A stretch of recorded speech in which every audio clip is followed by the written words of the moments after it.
if I remember clearly, there were 3 narrators to this story. Yeah. There was Ugu's perspective. Yeah. There was Olana's perspective. Yeah. There was Richard's perspective. Yes. Which I think Ugu is the villager. Olana is somewhat in between, Yes. the Nigerian perspective that has, you know, seen the West. Both parts. Both parts Yeah. of it. Yeah. And then there's the West. And then there's Ugu.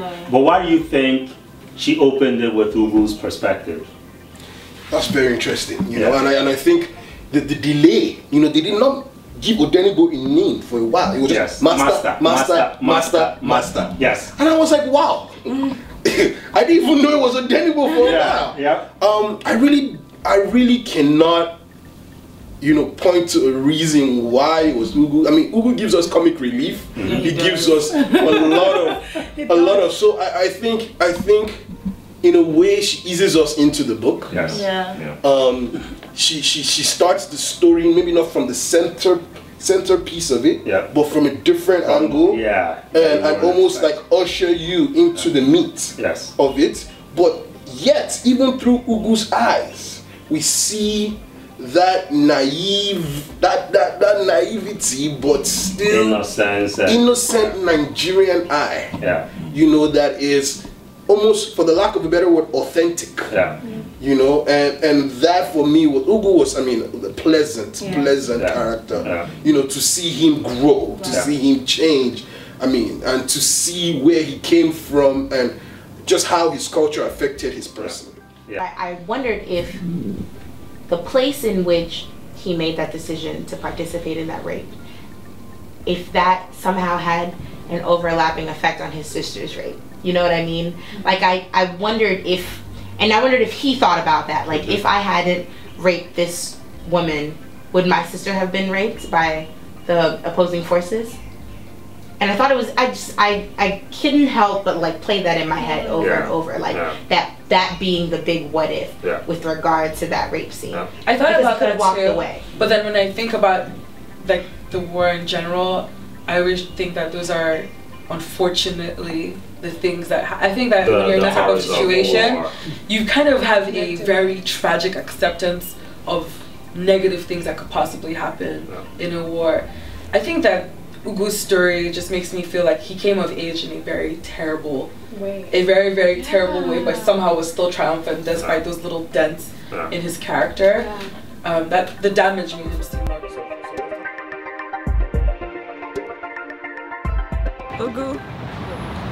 Ugu's very cool. He's somebody I would be friends with. Everybody in that, well, let's stick with Ugu. Ugu is somebody I would be friends with. You know, he, just like all of them, I mean, I think he was the one at the lowest rung of the socioeconomic ladder. And he did his own thing, you know, he had his little girlfriend. They never talked, but they had sex, and he was very fascinated by his master and very fascinated by Olana, and he had his dreams. I really liked that he wanted to be something. He wasn't just content with being a houseboy, you know, that's all he wants to do. And he found a way to make himself indispensable.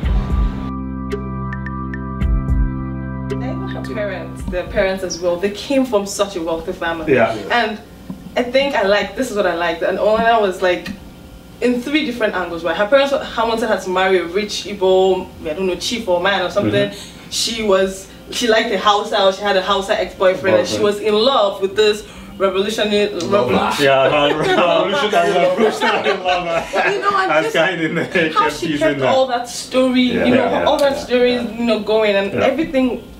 It wasn't like fiction. It made Olana real. It made Olana's story she gave her real personality. Yes, where you could almost relate to her. In fact, you could relate to her, right? Where she sort of rejected her parents, you know, sort of their lifestyle. I mean, Kainene could not be asked. Like, she did not care who she was with. Exactly. You know, she was defiant. Not only because she looked different, but because she was educated different too. You know, she was very much determined not to be the good girl. And I thought it was interesting that with Kainene, the picture that Olana carried of her right? Or the picture that they talked about the most was the one with her, you know, smoking a cigarette.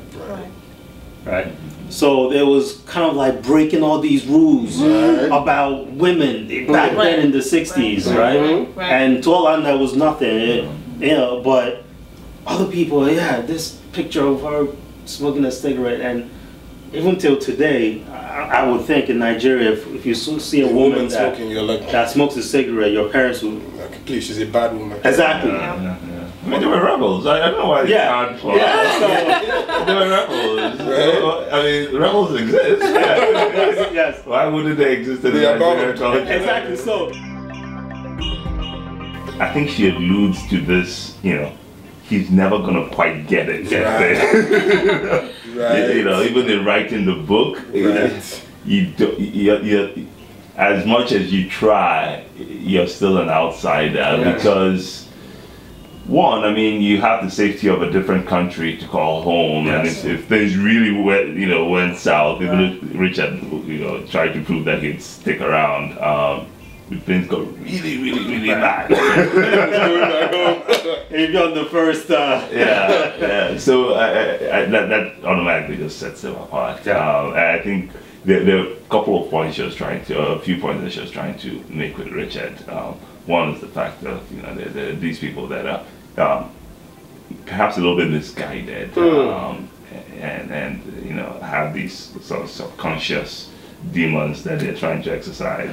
And that it's also a little bit dangerous to let them tell your story. Exactly. Yeah, because they would never quite get it. Yes. That's beautiful. That's I really like that interpretation. Right. That's really astute sort of observation of that. Right. Because even there at the end, when Richard says to Ugu that this is not my story, right? Ugu, you have to.